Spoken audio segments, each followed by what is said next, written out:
Hello students, good morning to everyone. Welcome back to our online session. First of all, I would like to revise our last session. In the last session, we have learned different types of keys.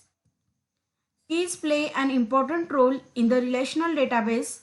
It is used to uniquely identify any record or row of data from the table. It is also used to establish the establish and identify relationship between tables. There are various types of keys like super key, candidate key, primary key, foreign key, composite key, alternate key, and unique key, and so on.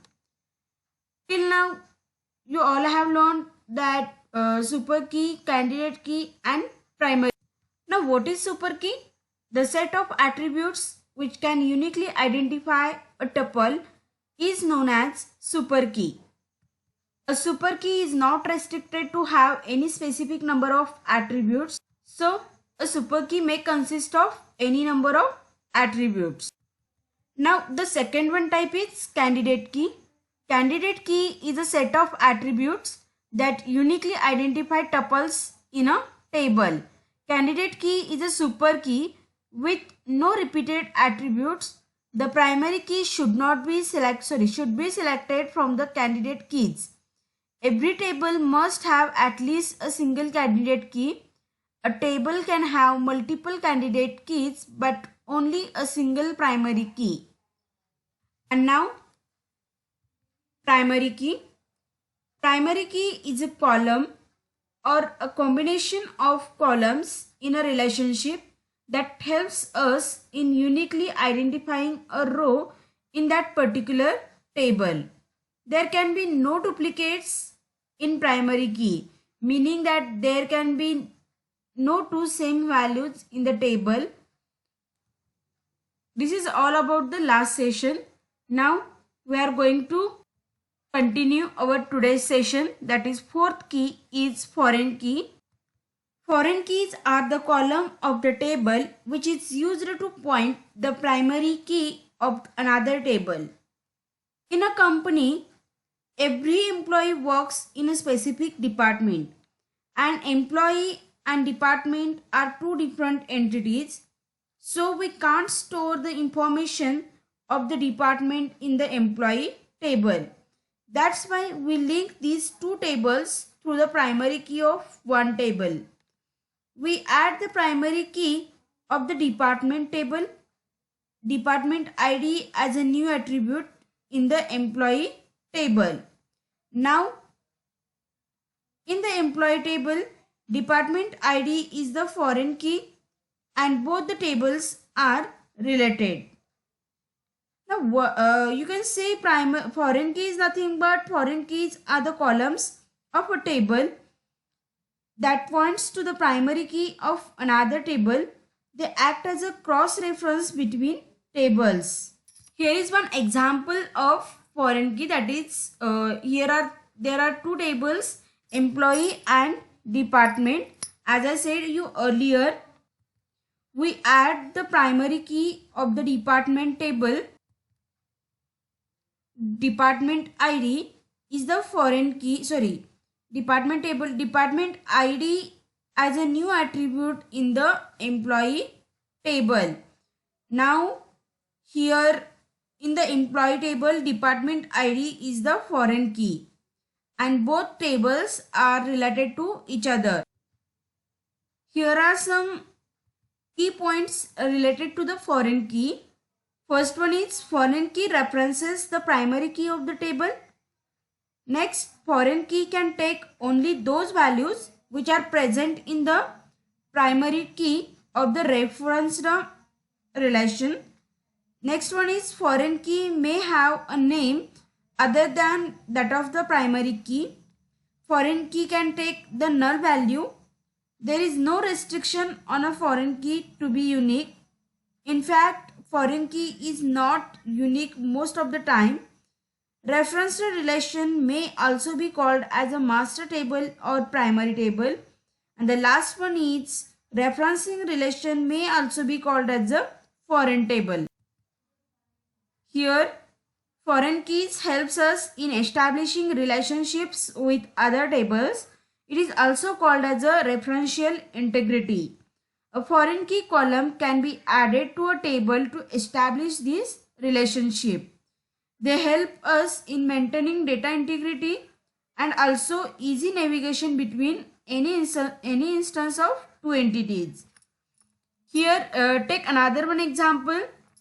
Let us look at the example comprising of two tables, employee and department table. First table is of department. Then having attributes department and department ID, and there are various values related to that attribute. Second one table is of employee, having attributes employee ID, first name, mobile number, and having different values for that attributes. Currently, we do not have any idea about the departments in which the employees are working.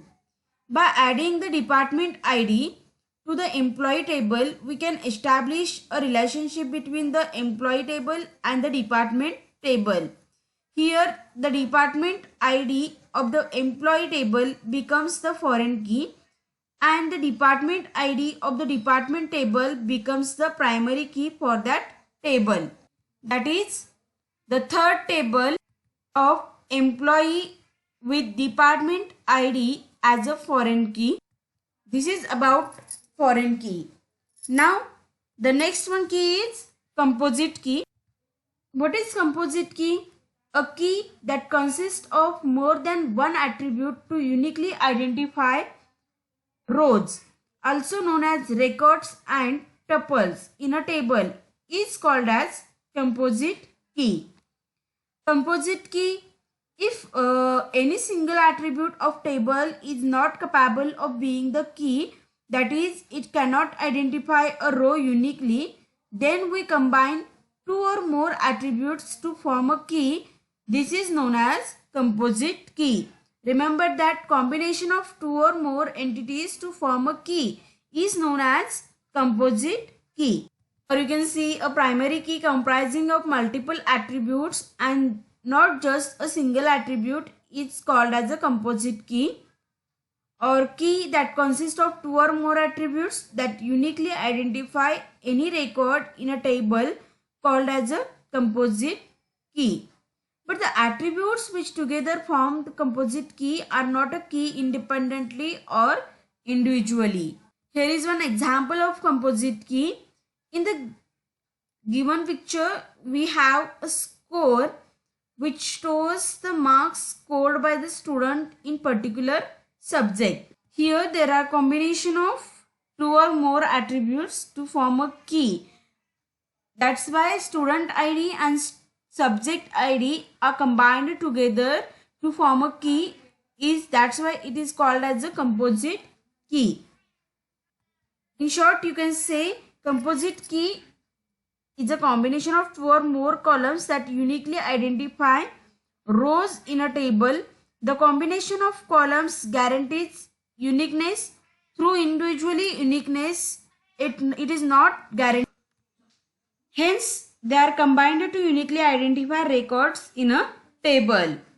Here, the difference between compound and the composite key is that any part of compound key can be foreign key, but the composite key may or may be not a part of foreign key.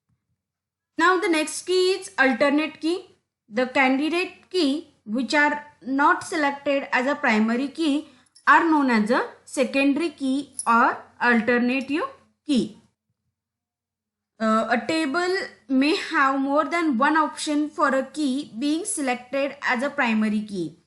Any key that is capable of being the primary key but at the moment is not the primary key is known as the alternate key.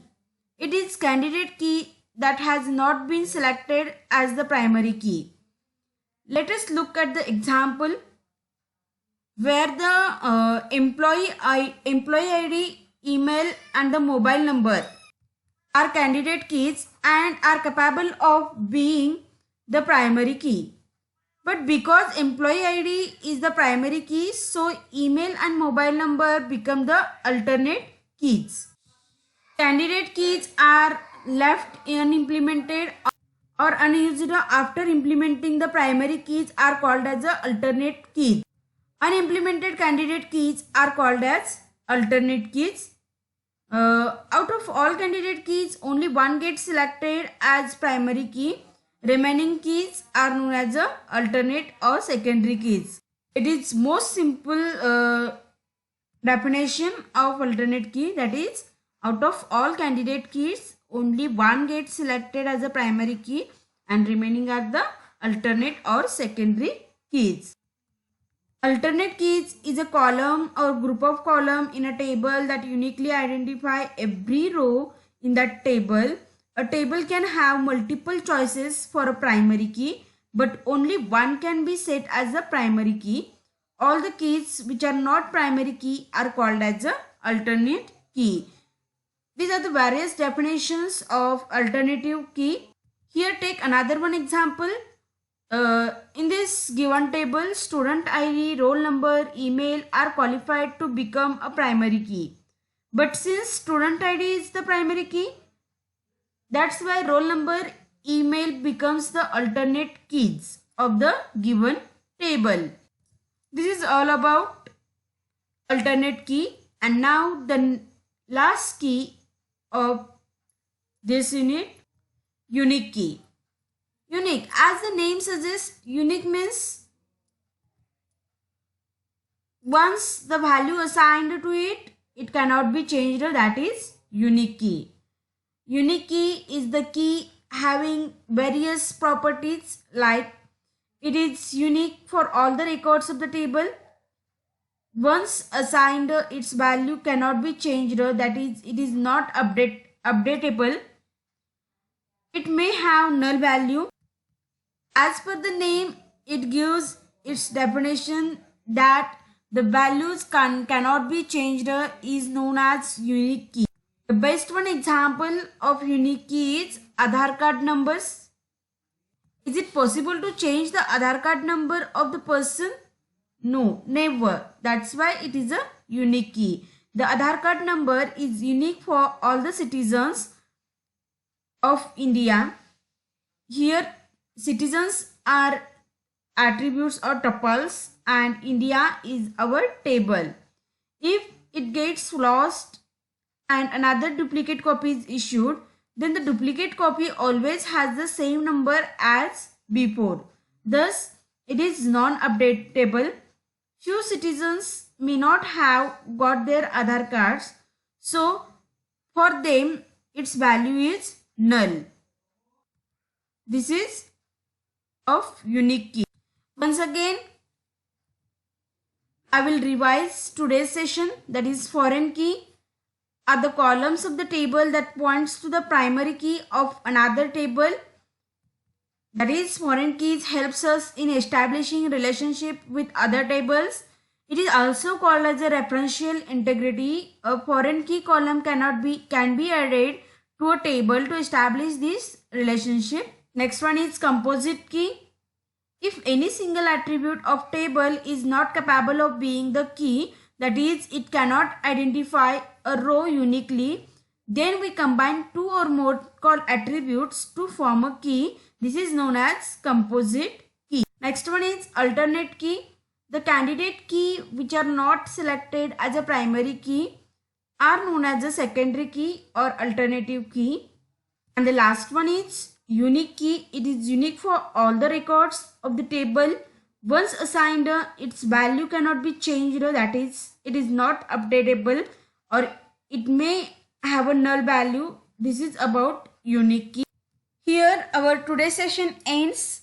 We will meet very soon with the new point, that is expressing MS2N relationship in the next session. Thank you so much.